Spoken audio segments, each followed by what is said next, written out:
안녕하십니까? 제 이야기를 들어주시는 여러분께 고개 숙여 인사부터 드립니다. 저는 벌써 인생을 60년 이상을 살아온 여자로 제 기구하고 고달픈 인생 이야기 한번 시원하게 털어보고 싶어 이 자리를 빌리게 되었습니다. 인생은 짧게 보면 비극, 길게 보면 희극이라더니 제 인생이 딱 그렇더군요. 항상 내일이 오지 않았으면 했는데 막상 60년을 살아보니 또 다른 모습이더이다. 제 이야기도 아마 똑같을 것 같습니다만 한자 한자 써내려가면서 제 울분과 제 상심, 제 상처까지 전부 내려놓으려고 하니 부디 끝까지 함께 해주시면 감사하겠습니다. 그럼 지금부터 저의 비극이자 지나보니 희극이었던 이야기를 시작해 보도록 하겠습니다. 저는 아주 가난한 시골 촌동네, 진짜로 이런데 사람이 살 수 있나 싶을 정도로 낙후된 촌동네에서 태어난 촌년입니다. 병원을 가려면 차를 타고 20분을 좁기 나가야만 했고 마을 사람들 모두 자급자족하는 생활을 하시던 분들이었습니다. 전기는 겨우겨우 들어오게 되었지만 도시가스 같은 건 당연히 상상도 할 수 없는 동네였고 LPG 가스를 쓰고 있었습니다. 그나마 나중 들어 길이 닦여 차도 들어올 수 있으니 전기도 가스도 신식으로 변경이 되었지. 그 전에는 아궁이에 불 피워서 떼고 촛불에 의지하고 그랬습니다. 제가 살던 집만 해도 초가 지붕이 얹어진 그런 곳에서 10대를 보냈으니 말입니다. 요즘은 남아있는 집도 없어서 사진이나 민속박물관 같은 곳에서만 볼 수 있는 지푸라기 엮은 초가집. 저는 정말 어려운 집안에서 자랐습니다. 가난에서 벗어나지 못하는 집안임에도 불구하고 우리 부모는 아이를 줄줄이 낳았고 맞이인 제 밑으로 딸린 동생이 셋이나 있었습니다. 막내 아들을 낳기 위해서 줄줄이 딸을 셋이나 낳았던 것이었습니다. 이름도 어찌나 성의 없이 지었는지 막순이, 순자, 끝순이, 그리고 막내 아들 정우, 이렇게 네 남매가 묵직하게 지냈었습니다. 딸들 이름에서부터 애정이 얼마나 없었는지 눈치가 있는 분들이시라면 딱 보고도 아시겠죠? 막순이는 막 낳은 딸, 순자는 다음이 아들이길 바라는 딸, 끝순이는 이제 진짜 끝이길 바라는 마음에서 지었다고 하시더군요. 딸들이 이름으로 받을 상처는 생각도 하지 않은 채 아들 하시면서 지었다고 자식들을 앉혀놓고 이야기를 하시며 막내 아들이 잘 돼야 집안이 살아나는 거라고 했습니다. 태어났을 때부터 자연적으로 시작된 차별이 나중에 들어서는 얼마나 심해졌을지 상상이나 가겠습니까?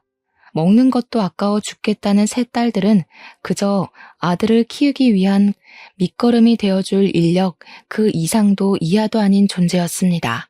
막내 아들이 태어나자마자 저희는 서툰 솜씨로 우는 아이를 달래야 했고 기저귀 하나를 갈지 못한다며 혼이 나야 했습니다. 그때 제 나이가 고작 5살밖에 되지 않았음에도 막내 동생을 보살펴야 한다는 어명을 받든 셈이죠.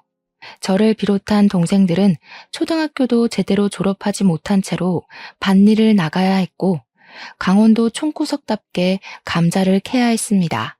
철이 되면 고사리를 캐기 위한 산을 뒤지고 더덕을 캐다가 삼이라도 발견하는 날에는 밭일에서 제외되고 저녁으로는 귀한 계란 프라이를 먹을 수 있었습니다.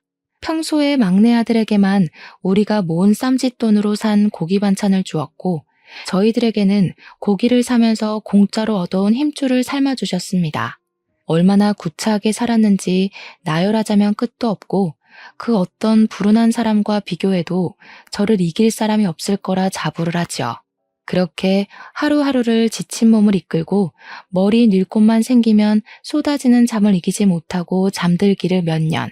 제 나이가 18 꽃다운 나이가 되었을 때 저는 저보다 10살이나 많은 남자의 집으로 팔려가듯 시집을 가게 되었습니다. 그 당시 저희 시골은 정말 촌 중에서도 촌이라 20대 중반까지 결혼을 못하면 어딘가 하자 있는 놈이라는 취급을 받았었습니다.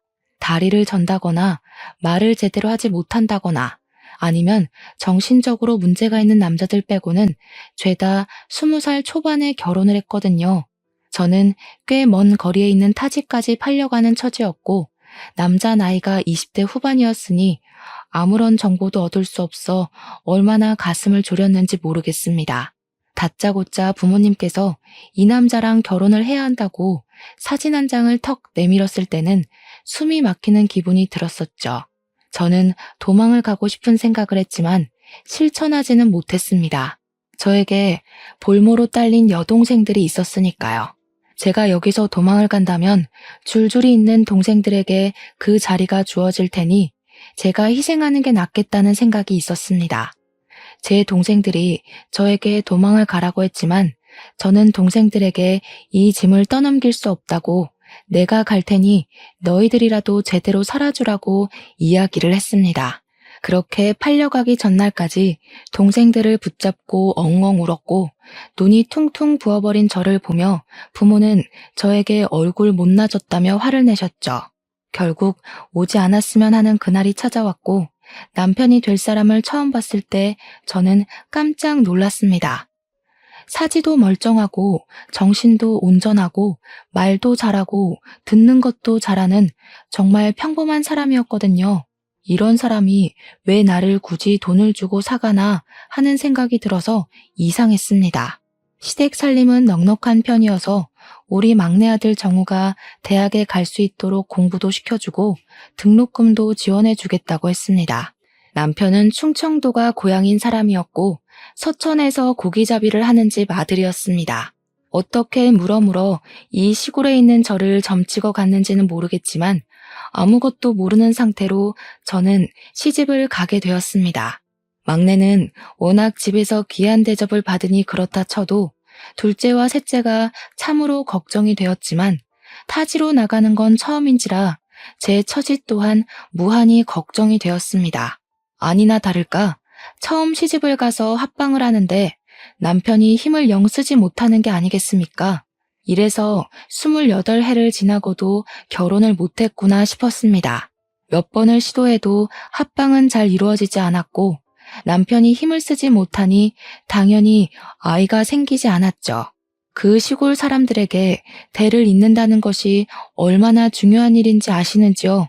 아이가 생기지 않는다는 이유로 저는 몰매를 맞는 대역죄인이 되어야 했습니다. 시모는 저에게 일도 제대로 하지 못하는 것이 아이까지 낳지 못한다고 아주 등신을 들여놨다고 화를 내셨습니다. 고기잡이 일이라도 도우라며 난생 처음 배를 탄 날에는 정말 아무것도 못하고 뱃머리에서 구역질만 정신없이 했습니다. 제가 배를 타본 적이 없어서 몰랐는데 뱃멀미가 엄청나게 심한 타입이었나 봅니다. 정말 머리가 어지러워 두 다리를 딛고 서 있을 수가 없을 정도로 심하게 멀미를 했습니다. 저는 제 뱃속의 장기까지 토하는 줄 알았습니다. 일을 못하고 배 구석에 앉아 계속 빌빌거리고 있자 시모는 저를 한 대 두 대 손을 올리기 시작했고 나중에는 손만 번쩍 들어도 벌벌 떨게 되는 수준이 되었습니다. 저는 자아를 잃어버린 사람처럼 시키는 일만 곧이곧대로 해야 하는 로봇이 되었습니다. 식사를 차리라고 하면 밥을 하느라 정신을 놓고 청소를 하라고 하면 청소를 하고 노예 같은 생활을 하다 도저히 견디지 못하겠다는 마음을 먹게 되었죠. 시집살이를 시켜도 너무 시키니까 시집을 온 지 2년째 되던 날 울면서 집으로 전화를 걸었습니다. 엄마, 나 정말 죽을 것 같아. 강원도로 다시 돌아가고 싶어요. 제발 이 집에서는 나는 지나가는 개보다 못한 취급을 받는다고요. 그러자 엄마는 저에게 화를 잔뜩 내면서 제가 지금 집으로 돌아오면 17살밖에 되지 않은 정우는 대학을 어떻게 가겠냐고 말했습니다. 시댁에서 매달 집으로 돈을 보내주어서 정우가 모자람 없이 공부도 하고 동생들도 배부르게 먹으며 살고 있다고 하더라고요. 제가 여기서 버텨야 그 돈이 계속 지급이 될 거고 정우도 대학을 번듯하게 나와야 나중에 집안을 위해 힘쓰지 않겠냐고 하더군요. 저는 너무나도 서운하고 눈물이 왈칵 쏟아졌습니다. 그 뒤로는 집에 전화하는 것도 기피하게 되었습니다. 전화를 해봐야 위로의 말을 듣기는커녕 제 처지를 실감하는 비수만 꽂혔으니까요. 간혹가다 동생들이 전화를 받을 때만 통화를 했는데 동생들이 하는 말이 막내가 벌써부터 사고만 치고 다니고 공부도 쥐뿔 못한다고 하더라고요. 그러면서 저에게 늘 배가 고프다고 매달 저희 시댁에서 보내주는 돈으로 막내 동생에게만 고기를 사준다고 서럽다고 하더라고요. 저에게는 동생들이 배부르게 먹고 있다고 했는데 그게 모두 거짓말이었던 겁니다. 생각보다 결혼 장사가 부모 욕심에 차지 않았는지 순자는 20살이 되자마자 공장에 취직을 하게 되었습니다. 정우에게 들어가는 돈이 많다며 돈을 벌어와야 한다고 난리를 쳐서 어쩔 수 없이 공장에 취직을 했다는 것이었습니다. 아직 나이가 되지 않아 공장에 들어갈 수 없는 끝순이는 여전히 남의 집 밭일을 도우면서 하루를 보내고 있다고 하더라고요. 정말 제 억장이 다 무너지는 듯 했습니다. 제 처지가 너무 한탄스럽다 이야기하고 싶어서 전화를 걸었지만 동생들의 삶도 만만치 않더군요. 저는 결국 동생들에게 언니는 잘 지내고 있으니 너희는 조금만 버티다가 도망이라도 가라고 언지를 주었습니다. 저는 시댁에서 온갖 구박을 다 당하며 살고 있었지만 제 슬픔을 동생들에게 굳이 티내지 않았습니다. 그러던 어느 날 운명처럼 사건이 생기게 되었습니다. 고기잡이를 나갔던 시부모 둘이 사고를 당하게 된 것이었습니다. 그날은 태풍이 북상하고 있다는 태풍 예보가 한 차례 나온 날이었는데 고기잡이 배들은 정박을 하고 바다 근처에 가지 말라는 경보까지 울렸습니다. 하지만 다른 배가 뜨지 않으니 본인들이 후다닥 나가서 한 타임만 쓸고 오면 된다고 시모가 욕심을 바락바락 부린 것입니다. 남편은 태풍이 분다고 하니 위험하다고 고기잡이를 나가지 말자고 몇 번이나 말렸지만 시모는 그런 남편에게 그러니 네가 물러 빠진 거라고 욕을 퍼부었습니다. 나가서 일하겠다는 사람이 없으니 30분 이내로 돌아오겠다며 시부와 시모만 배를 타고 나갔습니다. 저에게도 같이 가자 몇 번이나 요구를 했지만 남편이 뱃멀미도 심한 사람인데 나가봐야 도움도 안 된다고 해서 저랑 남편만 두고 떠나셨습니다. 하지만 예상보다 빠르게 진입한 태풍으로 인해 파도는 너무나도 셌고 고기잡이 배는 전복이 되었고 시부와 시모는 시신조차 찾을 수 없게 되었습니다. 욕심을 부리더니 고기밥이 된 것이라며 마을 사람이 모두 입을 모아 그들의 우매함을 꾸짖었습니다. 갑자기 일어난 사고에 저와 남편은 놀라서 입을 다물 수가 없었고 시신 없는 장례를 치러야 했지만 솔직히 저는 속으로 너무 기뻤습니다. 저를 구박하던 두 사람이 한순간에 사라진 것도 그렇고 천벌을 받아 지옥으로 떨어졌을 거라 믿어 의심치 않았거든요. 문제는 장례를 다 치르고 나서 유일한 밥벌이 수단이었던 배가 사라지고 나니 우리 남편이 할 일이 사라진 것입니다. 배를 다시 사자니 그만한 돈이 없었고 당장 다른 일을 알아보자니 남편에게는 할 줄 아는 것이 고기잡이밖에 없었던 거죠. 다른 집 배를 타자니 뱃삭이 적고 이리저리 재고 따지다가 결국에는 동네 어르신의 도움을 받게 되었습니다. 어르신은 수산 경매 쪽에서 오래 터를 잡고 일을 하시던 분이었는데 남편이 전전긍긍하고 있으니 수산 경매일을 해보라 권유해 주셨던 겁니다. 남편은 더 이상 놀고 먹다가는 둘 다 손가락만 빨게 생겼다면서 수산 경매일에 뛰어들었습니다. 남편에게는 수산 경매일이 뱃일보다 훨씬 적성에 잘 맞았는지 아주 빠르게 적응을 해가기 시작했습니다. 저는 그런 남편을 도와서 무슨 일을 하면 좋을까 고민을 하다가 남편의 경매장에서 생선을 싸게 구입해 올 수 있다는 것을 알아차렸습니다. 그러고는 수산 경매장 옆에 있는 시장에서 생선을 싸게 떼와 팔기 시작했습니다. 처음에는 생선 눈깔이 정말 죽기보다 싫었는데 적응해 가니까 점점 괜찮아지더라고요. 그렇게 둘이 살기 시작하면서 서로 의지하게 되고 대화도 많이 늘게 되었습니다. 결혼한 지 몇 년이 지나고 나서야 남편이 생각보다 나쁜 사람이 아니라는 것을 알게 되었습니다. 알고 보니 시부모의 등살에 그동안 기가 죽어서 아무 말도 못하고 순종적으로 살았던 사람이더라고요. 서로에게 있었던 오해가 서서히 풀리면서 저희 사이가 무척이나 좋아지게 되었는데 그 덕인지 결혼한 지 5년 만에서야 아이가 들어섰습니다. 그동안 남편은 정신적인 압박으로 인해 모든 것이 잘 되지 않았다고 했습니다. 시부모가 사라지면서 그런 압박에서 벗어나게 되니 저희도 순조롭게 임신이 되었던 겁니다. 제 나이 23살에 임신을 했고 24살에 떡두꺼비 같은 아들을 낳았는데 남편이 아이를 보자마자 눈물을 뚝뚝 흘리면서 시부모 생각이 절로 난다는 겁니다. 우리 부모님이 이 아이를 봤어야 했는데 하면서 우는데 이상하게 정남이가 뚝뚝 떨어지더라고요. 아무튼 제가 출산했다는 소식에 우리 부모님이 염치도 없이 병원으로 찾아와 주셨고 아주 황당한 소리를 하시더군요. 우리 딸이 죽을 고비를 넘겨가면서 아들을 출산했으니 출산 기념으로 돈 좀 주고 해야 하는 거 아닌가? 대를 이을 아들을 떡하니 낳았는데 한 푼도 안 주면 서운하지 않겠나? 그게 무슨 소리야? 도대체 병원까지 와서 왜 나를 수치스럽게 만드는 거야? 말 맞다나 아들을 낳은 건 난데 돈은 왜 엄마랑 아빠가 챙기겠다는 거예요? 그런 소리 하지 말고 조용히 가세요. 이게 어디 지 부모한테 눈을 바락바락 뜨고 덤벼? 너 낳아준 게 누구야? 나야 나. 나 아니었으면 네가 태어나기나 했겠어? 이런 아들을 낳을 수나 있었겠어? 이게 다 엄마랑 아빠가 너 잘 낳아서 아들도 낳고 한 거 아니야. 돈을 주지 않으면 내 딸이랑 내 딸이 낳은 손주까지 강원도로 데리고 가겠네. 도대체 나한테 왜 그래요? 이제는 내 아이를 볼모로 잡고 돈을 내놓으라고 할 수 있어요? 나한테 해준 게 뭐가 있다고. 내가 아등바등 힘들게 살 때 모른 척 해놓고는 이제 와서 내 딸? 내 손주? 정말 염치가 없어도 너무 없으시다. 이래놓고 돈 받아가면 나 몰라라 할 게 뻔한데 지금 나한테 돈을 달라고?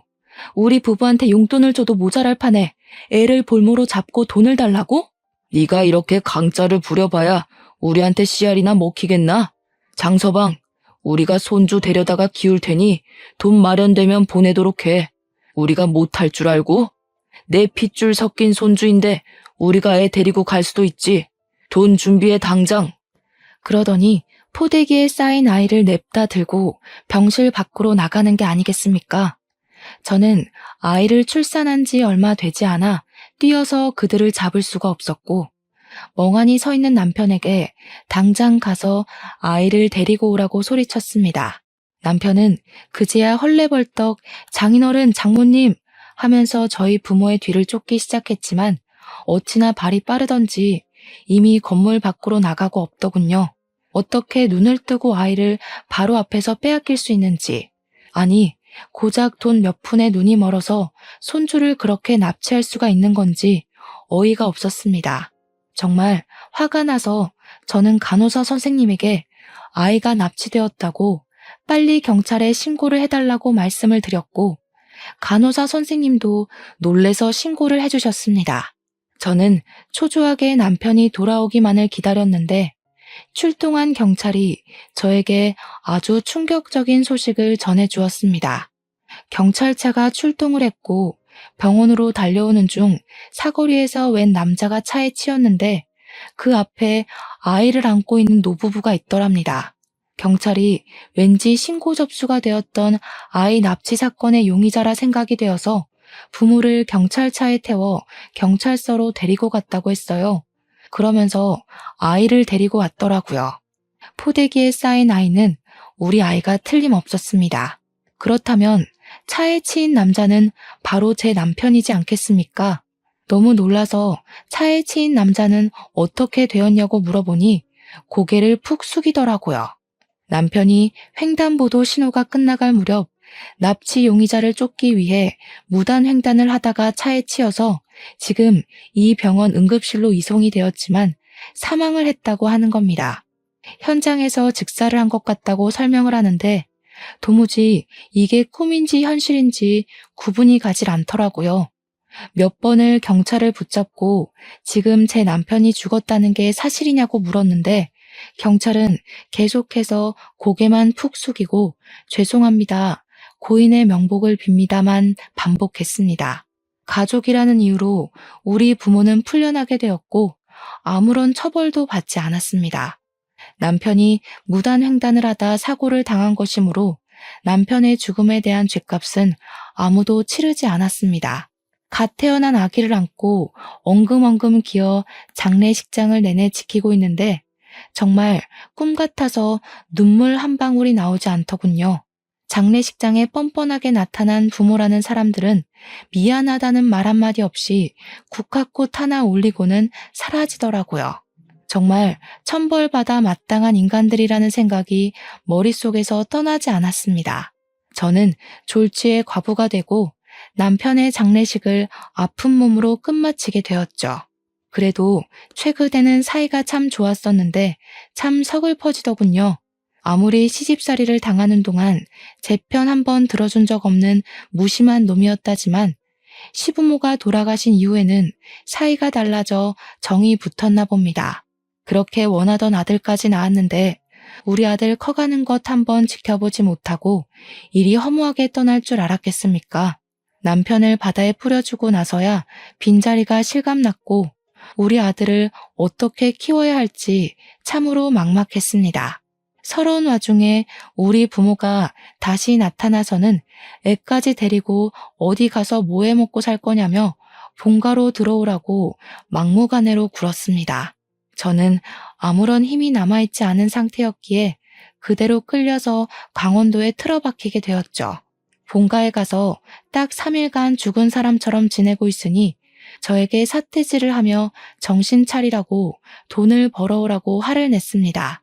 갓난아기를 업어 키우기도 모자란 시간에 돈을 벌어오라고 하루 종일 난리를 쳐대니 매일매일 지옥이 따로 없었습니다. 제가 서천에서 지내는 동안 둘째와 셋째마저 팔려가듯 시집을 가게 되었더라고요. 그들에게서 받은 돈으로 막내 아들 정우의 뒷바라지를 하고 있었는데 이놈이 대가리도 나쁜지 대학 시험에서 낙방을 하고 있었습니다. 재수를 한다, 삼수를 한다 하며 집안에 있던 돈은 다 털어가더니 결국에는 계속된 실패에 술독에 빠져 살고 있더라고요. 우리 부모는 그때에도 정신을 차리지 못하고 술을 퍼먹는 아들의 술값을 대주고 있었습니다. 저는 결국 이 집안의 생계를 책임져야만 했고 우리 아들에게 먹일 분유값이 필요했기에 매일같이 밭일을 나가 하루 일당을 벌어오게 되었습니다. 아기가 차라리 조금만 더 컸어도 공장에 취직이라도 할 텐데 아직 너무 아기라 떼어놓고 10시간씩 일을 하는 건 무리였습니다. 그렇게 악착같이 버텨가며 1년을 보내고 우리 아들이 돌이 되었을 무렵 정우는 4번째 대학 입학시험에서 낙방을 했습니다. 그러자 그렇게 믿어 의심치 않던 우리 부모도 정우에게 막말을 쏟아부으며 탓을 하더라고요. 에라이 돌대가리야. 여태까지 너 공부시킨다고 쏟아부은 돈이 얼마인 줄 알아? 그 돈이었으면 우리 아파트 샀다.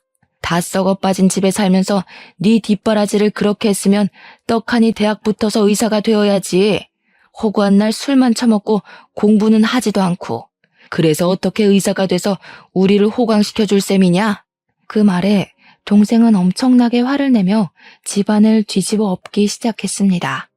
정말 고래고래 소리를 지르며 집안 집기를 다 던지는 바람에 우리 아기가 깨서 엉엉 울기 시작했죠. 내가 언제 의사가 되겠다고 했어? 그게 다 엄마 아빠 욕심이었지. 나는 그냥 대충 살다 대충 죽으려고 했다고. 그리고 술값 대준 게 언젠데? 언제는 나보고 스트레스 풀 겸 술이나 마시라더니 왜 이제 와서 딴소리야? 내가 언제 의사한다고 했어? 그리고 애새끼는 왜 이렇게 울어대는 거야? 정신사납게. 이딴 집구석에서 공부를 하라고? 퍽이나 되겠다. 우리 아이가 엉엉 우니 부모도 정우도 애 때문에 정신사납다며 화를 냈고 저는 그 밤늦은 시간에 아이를 업고 밖으로 나왔습니다. 애를 달래서 잠이 들면 다시 집으로 조용히 들어가 몸을 뉘어야겠다 생각하며 애를 업고 동네를 한 바퀴 두 바퀴 돌기 시작했죠. 자꾸만 히끗히끗하며 우는 아들 녀석 때문에 저는 2시간 동안 쉬지 않고 마을을 걸으며 돌아다녀야 했어요. 겨우겨우 잠이 든 기색이 보이자 집으로 슬슬 걸어가고 있는데 웅성웅성 사람들이 몰려드는 소리가 들려서 뭔가 싶었죠. 그런데 글쎄 낡은 나무에 지푸라기가 얹어져 있던 썩어 빠진 우리 집이 활활 불타고 있는 게 아니겠습니까? 저는 너무 놀라서 아이를 업고 있다는 것도 까먹고 다리에 힘이 풀려 그 자리에 주저앉고 말았습니다. 총구석에서도 아주 구석진 곳에 덜렁 있던 집이라 다른 집에는 피해가 가지 않았지만 그만큼 소방차가 들어오는데 시간이 오래 걸렸습니다. 겨우겨우 불을 끄고 소방관들이 들어가서 사상자가 있나 살피고 있는데 글쎄 불에 탄 시신 3구가 나왔다는 겁니다. 불에 새카맣게 타버려서 신원 확인을 하려면 오래 걸릴 것 같다고 하는데 제가 우리 부모와 막내 동생 같다는 이야기를 했습니다.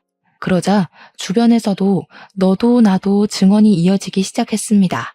다 깨부수는 소리가 났다. 너 죽고 나 죽자 하는 소리를 들었다. 하도 시끄러워서 찾아오니 불이 났더라.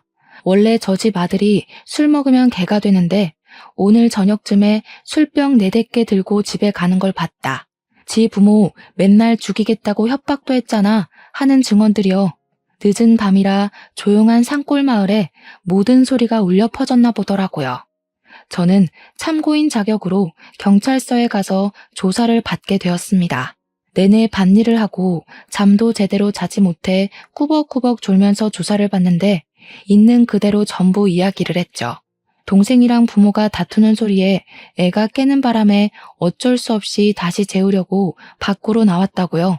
처음에는 제가 나가고 얼마 있지 않아 사고가 나서 그런지 저도 용의자로 올라갔었는데 제가 애를 안고 마을을 내내 돌았고 딱히 합의점을 찾을 수 없는지 풀어주더라고요. 저는 모든 게 까맣게 타버린 집으로 돌아가 아무것도 건지지 못하고 오갈 곳 없는 신세가 되었습니다. 그러던 도중 남편이랑 저랑 살던 전셋집이 생각이 났습니다. 부랴부랴 부모 손에 이끌려 강원도로 오느라 짐도 빼지 못하고 전세 기간도 남아있던 그 집 말입니다. 전셋집에 찾아갔더니 다행히도 집주인분께서 다음 달에 전세가 만료된다고 하시면서 재계약을 할 거냐고 저에게 물어보시더라고요.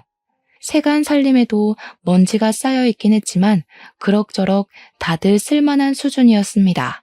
하지만 남편이 죽고 난 빈자리가 꽤 크게 느껴졌기에 그 집에서 아들과 둘이 산다는 것은 마음이 편치 않더라고요. 전세를 연장하지 않기로 했고 저는 그 돈으로 아들과 둘이 살만한 적당한 집을 구할 수 있었습니다. 은행에 가서 이것저것 정리하고 이사 준비를 다 한 뒤 아들과 새 집에 들어가서 어떻게 살아야 하나, 뭘 해야 하나 막막해하던 순간 모르는 번호로 전화가 걸려오더군요. 우리 부모의 사망보험금을 수령하라는 전화였습니다. 수익자가 막내 동생 이름으로 되어 있었는데 막내 동생까지 같이 하늘로 가버렸으니 남은 가족이 수령을 해야 한다는 이야기를 들었습니다. 저는 시집간 2 동생들과도 겨우겨우 연락이 닿았고 부모님의 사망보험금을 수령해서 동생들과 정확히 3등분으로 나눴습니다. 그렇게 나누고 나니 수중에 3천만 원 정도 되는 거액이 생기더라고요. 처음부터 끝까지 도움이 안 된 부모였지만 죽고 나서 돈이라도 챙겨주니 감사하더군요. 동생들과 돈을 나누며 우리 부모는 천벌 받은 거라고 아들이랑 같이 하늘나라에 가서 오순도순 살라며 낄낄거리고 헤어졌습니다. 그렇게 예상하지 못했던 보험금을 수령하고 나니 우리 남편의 사망보험금은 없었나? 하는 생각이 들어서 이리저리 보험회사를 돌며 알아보게 되었습니다. 그런데 글쎄 우리 남편의 사망보험금은 물론이거니와 시부모의 사망보험금에 배에 들어있던 보험까지 있었던 게 아니겠습니까? 저는 순식간에 목돈이 생겨버렸고 아들을 키우는데 부족함이 없는 재산이 생기게 되었습니다. 저를 괴롭히던 모든 것들에게서 불을 얻게 되고 이게 꿈인지 생시인지 통장에 찍힌 돈을 보면서 눈만 껌뻑거렸습니다. 저는 이 돈을 허튼 데 쓰지 않고 아들을 위해서 쓰기로 결심을 했습니다. 그 뒤로 저는 서천에 완전히 자리를 잡고는 할 줄 아는 일이 생선 손질을 해서 파는 일이었기에 그 일에 집중을 하며 살았습니다. 그런데 이상하게 수산시장에서 같이 생선을 파는 상인들이 저를 하나둘 피하는 듯한 느낌이 들었습니다. 처음에는 제가 다시 돌아와 자리를 잡기 전이라 경쟁 상대로 봐서 그런가 보다 하고 넘겼는데 시간이 지날수록 따돌림이 심해지는 것 같았습니다. 알고 보니 상인들 사이에서 제 팔자가 드세도 너무나도 드센 여자라고 소문이 퍼지기 시작해서 저를 피해 다녔다는 걸 알게 되었습니다. 저 여자 말이야. 생긴 건 조용조용하게 생겨서 팔자가 드세도 굉장하게 드세다면서 시부모도 죽고 남편도 사고로 가버리고 거기다가 지 부모의 동생까지 불타 죽었다던데? 그러니까 말이야. 시부모는 물에 빠져 죽고 남편은 교통사고로 죽어 지 부모는 불타 죽어. 아주 삼박자 제대로지 뭐야? 저렇게 기구하고 드센 팔자랑은 가까이 가면 기빨려서 안 되는 거 알지? 또 어찌 알아? 우리까지 큰일 날지. 그런 이야기가 돌고 돌아 결국에는 제 귀에까지 들어오게 된 것이었습니다. 저는 제 아들을 데리고 생선 장사를 하고 있었는데 우리 아들이 그 말을 들을까 무섭기도 하고 화도 나고 했습니다. 결국에는 저를 앞에 두고서 속닥속닥 들리게 말을 하는 상인들에게 버럭 화를 냈습니다. 나에 대한 뒷말을 왜 그렇게들 하고 다니는 겁니까? 누가 들으면 제가 물에 빠뜨리고 사고 내고 불 지른 줄 알겠소. 저는 그때부터 아들을 지켜내겠다는 엄마의 마음으로 상인들을 피하지 않고 맞서 싸우기 시작했습니다. 그들은 무리지어 다녔고 저는 혼자 싸워야 했기에 자연스럽게 저는 수산시장에 고립된 여자가 되어버렸습니다. 저에게 손가락질을 하며 저렇게 기가 세니 주위에 나만 아는 사람이 없다고 하더라고요. 무슨 소리까지 들었는지 아십니까? 다들 그렇게 죽었으니 이제 하나 남은 자기 아들은 목매고 죽겠네 하더라고요. 그 말을 듣고 참을 수 있는 엄마가 있을까요? 아니, 참으면 그게 병신이지 사람이겠습니까? 저는 그 말을 한 상인에게 생선 내장을 던지면서 바락바락 화를 냈습니다. 그러고는 더 이상 이런 모욕을 견디며 일을 할 자신이 없어서 가게를 접어버렸습니다. 그 뒤로는 서천 어디를 가도 저를 손가락질한다는 듯한 기분이 들어서 아들을 데리고 머나먼 부산으로 이사를 오게 되었습니다. 그렇게 부산에 정착을 하고 20년이 넘는 세월을 보냈고 아들은 당당하게 부산에 있는 회사에 취업까지 하게 되었습니다. 저는 부산에서 작은 국밥집을 차려서 장사를 하고 있었습니다. 아들은 부산에 있는 대기업 공장에서 일을 하고 있었고요. 우리 모자가 살기에 모자람이 없었고 아들이 장가만 가주면 제 인생의 큰일은 모두 치르는 거구나 하고 생각을 하고 있었죠. 저의 노후는 돌아가서 시부모와 부모, 남편의 보험금으로 전부 준비를 마친 뒤였으니까요. 그러던 어느 날 우리 국밥집에 정말 꾀지지한 여자가 들어와서는 꼬깃꼬깃 2,000원을 내밀고 공깃밥 한 개에 국물 1,000원어치만 주면 안 되겠냐고 하더라고요. 행색이 거지 같아 보였는데 거지라고 하기엔 너무 젊은 여자라 좀 이상하긴 했습니다. 여자가 불쌍하고 애처로워 보이니 제 젊은 시절 고생했던 기억이 문득 떠오르더라고요. 저는 원래 제가 가장 불쌍하고 불우한 사람이라 생각하며 살았기에 그런 사람들을 봐도 도우려는 마음을 가지지 않았습니다. 근데 이상하게 마음이 쓰이더라고요. 그래서 일단 아가씨 이리 와서 좀 앉아봐. 밥 줄게 하고는 고봉밥을 떠서 국밥 한 그릇을 말아주었습니다. 고맙습니다 하고 작게 말을 하더니 허겁지겁 먹기 시작하는데 잘 먹어도 너무 잘 먹더라고요. 일주일을 굶어도 저렇게는 안 먹겠다 싶을 정도로 말이죠. 저는 아가씨에게 배고프면 밥 더 줄 테니까 천천히 먹으라고 했습니다. 그러니 제 눈치를 힐끗 보면서 천천히 밥을 먹기 시작하는데 어딘가에 쫓기는 사람처럼 보여 마음이 아팠습니다. 밥을 다 먹고 나더니 2,000원을 내밀면서 잘 먹었습니다 하더라고요. 그런데 다 구겨진 그 2,000원이 전 재산으로 보였는데 제가 어떻게 그 돈을 받을 수가 있겠습니까? 저는 그 돈을 다시 아가씨 주머니에 넣어주면서 됐다고 사정이 딱해 보여서 밥 한 그릇 말아준 거라고 했습니다. 그러니까 그 아가씨가 갑자기 눈물을 뚝뚝 흘리면서 나중에 꼭 갚겠다고 정말 감사하다고 하는 겁니다. 순간 느낌이 싹 들어오는데 이상하게 이대로 그냥 보내면 안 될 것 같더라고요. 아가씨, 혹시 어디 일할 곳 있어? 아니요. 그러면 혹시 우리 가게에 직원 하나 구해보려고 하는데 아가씨가 일해볼래? 내가 월급은 많이 못 줘도 밥은 꼬박꼬박 줄 수 있어. 당장 어디 일할 데 없고 갈 데 없으면 우리 가게에서 한번 일해봐. 그러니까 조심스럽게 정말 자기가 이곳에서 일을 해도 되겠냐고 묻더라고요. 당연히 된다고 마침 잘 됐다고 했습니다. 그러고는 그 아가씨 손에 5천 원을 쥐어주면서 그 꼴로는 왔던 손님도 나가게 생겼으니 일단 목욕탕에 가서 씻고 오라고 했습니다. 5천 원을 들고 도망을 간다면 그냥 거지한테 적선한 셈 치자 하고 마음을 먹었는데 한 3시간이 지나니까 뽀얗게 씻고 나타났더라고요. 하지만 갈아입을 옷이 없었는지 그 더러운 옷을 그대로 입고 온 게 아니겠습니까? 내가 여벌옷이라도 챙겨줬어야 했는데 정신이 없었네. 저희 가게에는 제가 아침부터 일찍 나와 육수를 우려내고 쉴 공간이 필요해서 마련해둔 작은 쪽방이 하나 있었습니다. 거기에 옷까지 몇 벌을 두고 땀이 나면 갈아입고 했었는데 그 옷이 생각이 나서 아가씨에게 하나 건네주었죠. 제가 입던 옷이라 조금 촌스럽긴 했어도 워낙 곱게 생긴 아가씨라 그런지 그럭저럭 잘 어울리더라고요.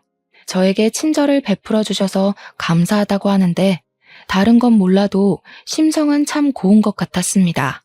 그게 인연이 되어 우리 가게에서 쭉 일을 하게 되었고 오갈 데가 없는 상황인 것을 알게 되어 제 가게 쪽방에서 지내며 일을 하게 도와주었습니다.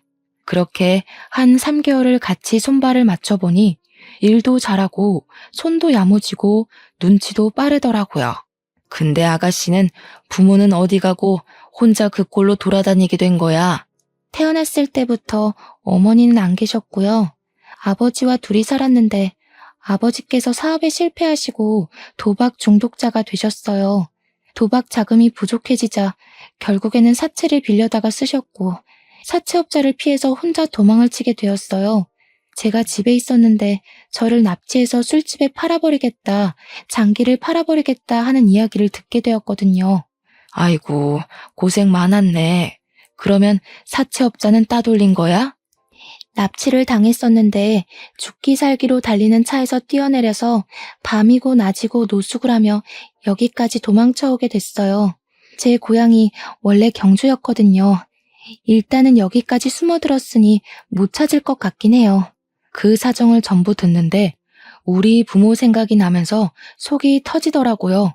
저는 어떻게든 아가씨에게 도움을 주고 싶어서 우리 국밥집 단골 변호사한테 물어보니까 그런 빚은 상속을 포기하면 된다고 하더라고요. 원래 부모의 빚을 자식이 갚을 의무가 없다고 하길래 저희는 당당하게 나가기로 했습니다. 며칠의 시간이 더 흐르고 우리 아들이 평일에 연차를 냈다고 하면서 배가 고프다며 국밥집에 찾아왔다가 일을 하는 아가씨를 보고 한눈에 반하게 된 것입니다. 이놈의 자식이 제가 도와주라 할 때는 피곤해서 못하겠다고 한 번을 안 오더니만 퇴근하면 와서 설거지를 돕질 않나, 스스로 나서서 바닥 청소를 하질 않나, 아주 계산대 앞에 서서 아가씨가 일하는 걸 빤히 지켜보고 있더라고요. 제가 봤을 때는 아주 생쇼였죠. 제가 기가 차서 제가 가게 문을 닫으면 아가씨가 쪽방에서 잠을 자니 밖에 걸쇠는 따로 닫지 않았어요. 혹시 아가씨가 밖에 나가야 할 일이 생길지 모르니까요. 집에 가자고 아들을 불러내니 가게에서 한잔하면 안 되냐고 슬쩍 눈치를 보길래 혀를 끌끌 찼죠. 아가씨 같이 한잔하자 하면서 셋이 술판을 벌였는데 뭐가 그리 궁금한 게 많은지 아들이 아가씨한테 이거저거 막 물어보더라고요. 부담스러울 수도 있을 텐데 했는데 아가씨도 우리 아들한테 관심이 있긴 한 건지 곧잘 대답을 하더라고요. 늙은이가 빠져줘야 할 일이 생겨도 생기겠다 싶어서 너네 둘이 마실 만큼 잘 마시고 문단속 잘하고 내일 보자 하고는 집으로 돌아왔습니다. 근데 참 일은 예상치 못할 때 터지더라고요. 몇 개월간 아가씨를 추적했던 사채업자가 가게를 어찌 찾았는지 그날 딱 들이닥친 겁니다. 제가 돌아온 줄 알고 아들이 문을 열었는데 사채업자가 떡하니 들어와서는 아가씨를 끌고 가려고 한 거죠. 막으려던 아들이 밀려서 넘어졌고 벽에 부딪히면서 글쎄 가벼운 뇌진탕 증세가 찾아온 겁니다. 건너편에서 24시간 국수 장사를 하던 국수집에서 바로 경찰에 신고를 해줬고 근처에 있던 경찰이 바로 출동을 해서 다행히 현장에서 바로 사채업자가 체포되었습니다. 아가씨가 끌려가지 않겠다고 길거리에서 내내 반항을 한 덕에 시간을 끌었던 덕에 경찰이 출동할 때까지 버틸 수 있었던 거였습니다. 제가 자다가 연락을 받고 벌떡 일어나서 경찰서에 갔더니 아가씨 얼굴이 아주 말이 아니더군요. 놀래서 바로 밤늦은 시간인데도 불구하고 단골 변호사에게 전화를 걸었고 아침이 밝자마자 경찰서에 와서 일을 해결해 주시기로 했습니다. 저는 아들이 실려갔다는 병원으로 자리를 옮겼고 처치를 다 받은 아들이 자기는 멀쩡하다고 하더라고요. 가벼운 뇌진탕이라 며칠 머리가 울릴 수는 있는데 다른 곳에 이상은 없다고 퇴원해도 된다고 하길래 아들과 집으로 돌아왔습니다. 우리 아들까지 잘못됐으면 정말 상상도 하고 싶지 않았습니다. 아들이랑 같이 경찰서에 가니 사건 조사가 거의 끝난 것 같더라고요. 사채업자는 불법적인 일을 수도 없이 벌인 나쁜 놈이었고 심지어 아가씨네 아버지까지 볼모로 잡고 있었습니다. 합의할 거냐고 묻는데 법대로 처리해달라고 강경하게 대응을 했습니다. 나중에 그 아버지란 작자도 풀려나서 아가씨를 염치도 없게 찾아왔는데 아가씨가 아주 강경하게 말을 하더라고요. 당신을 가족이라고 생각하지 않기로 했어요. 저는 도대체 무슨 죄가 있어서 이런 일을 당해야 해요? 계속해서 도박을 하던 술을 마시던 이제 우리는 남처럼 지내요. 연락도 하지 마시고 조용히 살다 조용히 죽으시라고요. 저한테 피해 오지 않게 해주시고 앞으로 절대로 저 찾아오지 마세요. 아버지란 작자가 양심은 있는지 그 길로 뒤도 돌아보지 않고 떠나더군요. 마음의 빈자리는 우리 아들과 제가 채워주기로 결심했습니다. 그렇게 1년이라는 시간이 더 흐르고 아가씨라고 부르던 여자는 저의 며느리가 되었습니다. 우리 아들이랑 그렇고 그런 기류가 흐른다는 건 알고 있었고 손도 야무지고 싫은 소리 한 번 없이 그쪽 방에서 일하면서 지내는 게 기특하단 생각은 했으니까요. 사채 일도 잘 해결이 되었고 그 사채업자는 결국 다른 건에서 수배가 내려진 상태인 게 밝혀져 감옥에 들어가게 되었습니다. 변호사 비용은 제가 모아두었던 돈에서 빼서 주었고 며느리는 제게 평생 갚겠다고 했습니다. 결혼해서 효도하겠다는 둘을 막을 방법도 딱히 없었고요. 사실 막을 생각조차 없었습니다. 저는 우리 며느리가 아주 똑부러진 아가씨라고 생각하거든요. 둘은 결국 평생을 함께할 가족으로 엮였고 여전히 저와 며느리가 국밥집을 운영하고 있습니다. 아, 결혼하고 얼마 지나지 않아서 사돈어른이 급성 알코올 중독으로 사망했다는 소식이 들려왔습니다. 장례는 아주 간소하게 치렀고 며느리는 모든 상속을 포기함으로써 빚을 청산했습니다. 더불어 이제 자유가 되었으니 우리는 이제 아무 걱정 없이 여생을 행복하게 살기로 했습니다. 남 괴롭히고 죄를 짓고 살면 고스란히 천벌을 받는다는 걸 누구보다 경험으로 알게 되었습니다. 저는 그런 짓은 하지 않고 사는 게 목표랍니다. 아직까지 잘 지키고 있으니 여러분들에게도 당부하고 싶습니다. 남에게 상처를 주면 돌아온다는 말을요. 여러분들도 항상 남을 돕고 행복한 나날들만 가득하시길 기원하면서 제 사연 들어주셔서 정말로 감사드립니다.